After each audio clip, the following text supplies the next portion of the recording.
శ్రీ శ్రీ శ్రీ దత్తగిరి మహారాజ్ 47వ వార్షిక అమరతిథి సందర్భంగా బర్దీపూర్ ఆశ్రమంలో ఆధ్యాత్మిక కార్యక్రమాలు ఘనంగా నిర్వహించారు. ఫిబ్రవరి 26 నుండి మార్చి 5 వరకు బెల్లాపూర్ ఆశ్రమం నుండి బర్దీపూర్ ఆశ్రమం వరకు 37వ పాదయాత్రను నిర్వహించారు. మాతృశ్రీ అనసూయమాత, శ్రీ శ్రీ శ్రీ 1008 వైరాగ్య శిఖామణి అవధూత గిరి మహారాజ్ ఆశీస్సులతో శ్రీ శ్రీ శ్రీ 1008 మహంత్ మహామండలేశ్వర్ డాక్టర్ సిద్దేశ్వరానంద గిరి మహారాజ్ ఆధ్వర్యంలో రథయాత్ర, పాదయాత్ర, పల్లకీ సేవలను భక్తి శ్రద్దలతో నిర్వహించారు.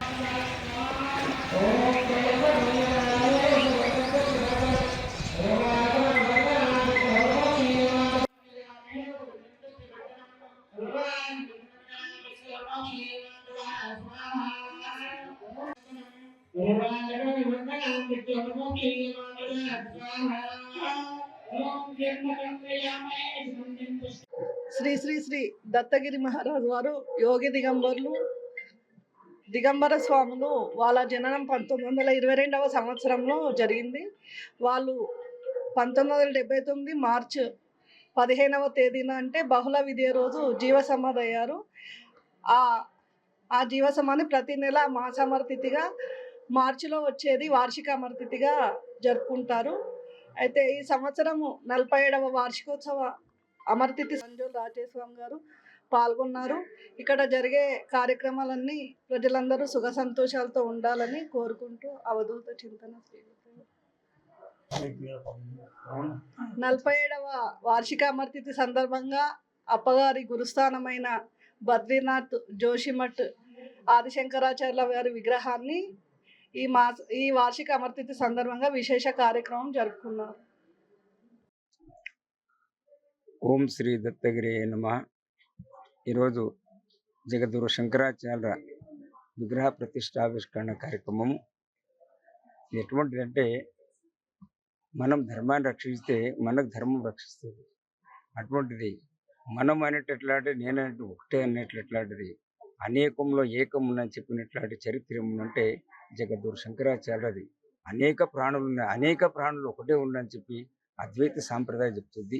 ఇది సనాతన ధర్మం చెప్తుంది కనుక ఆ ధర్మంలో మనమందరం నడవాలని చెప్పేసి ఉపదేశించినట్లాంటి జగద్గురు శంకరాచార్యులు వారికి ఏముందంటే, వారి విగ్రహాలు ఒక 105 దేవాలయం ఎన్ని ఉన్నప్పటికైనా దేవాలయాలు గురుస్థానాలు లేవు. అందుగురించి అన్నట్ల ఈ గురుస్థానాన్ని అన్ని దేవస్థానాలు ఏర్పాటు చేయాలని చెప్పేసి తపన ఉన్నది. ఈ కార్యక్రమాన్ని అందరూ సహకరించి ఇది 108 విగ్రహాలను కొన్ని రోజులలో పూర్తి చేయాలని చెప్పేసి ప్రార్థన చేస్తున్నాం. దానికి మీ అందరు సహకారం కావాలని చెప్పేసి ఆ స్వామీజీ గారు ఆశలు ఉండాలని చెప్పి ప్రార్థన చేస్తా అవధూత చింతన.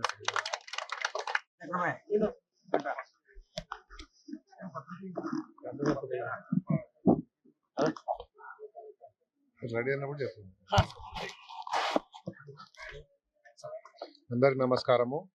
ఇవాళ బర్దీపూర్ గ్రామంలో అప్పాజీ గారు రాత్రి ఫోన్ చేసి చెప్పింది ఇక్కడ మహామృత్యుంజయ జపం కార్యక్రమం జరుగుతుందని. వాళ్ళ దాంట్లో పాల్గొనడం నాకు ఎంతో సంతోషం ఇచ్చింది. ఎందుకంటే అటువంటి అవకాశాలు చాలా తక్కువ దక్కుతాయి. అదేవిధంగా ఇవాళ ఇంత మంచి రోజున జగద్గురు శంకరాచార్య గారి విగ్రహ ప్రతిష్టాపన కూడా అయింది.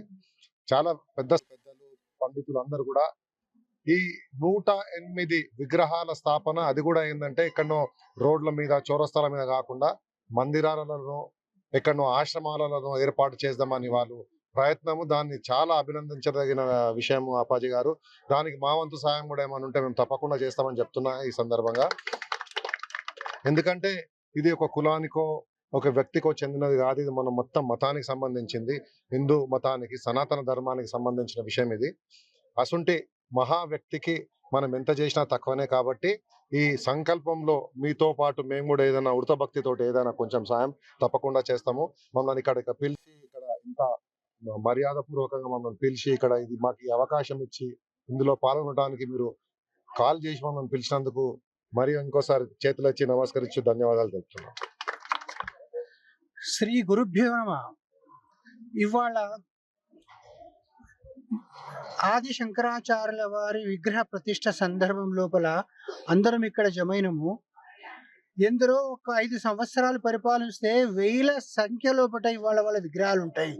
అలాంటిది మన సనాతన ధర్మాన్ని కాపాడినట్లాంటి ఆది శంకరాచార్యులు ఇలాంటి కార్యక్రమం నెరవేర్చాలన్న కార్యక్రమానికి మేము కూడా తోడై ఉంటున్నాము.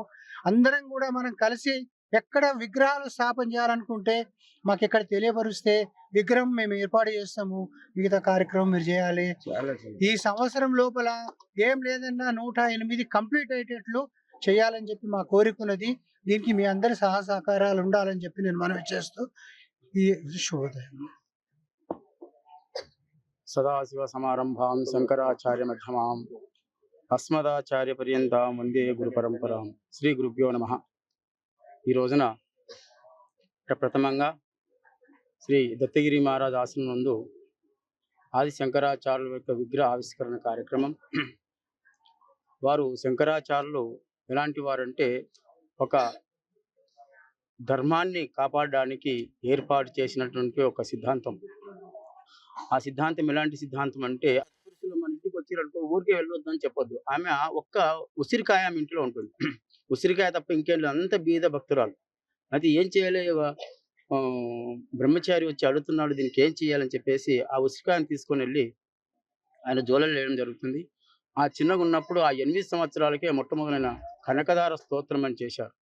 ఆ కనకదార స్తోత్రం చేసినప్పుడు సాక్షాత్ లక్ష్మీదేవి కటాక్షించి ఆ వృద్ధురాలికి బంగారంతో కూడుకున్నటువంటి నాణ్యాలు లభ్యమైనట్టుగా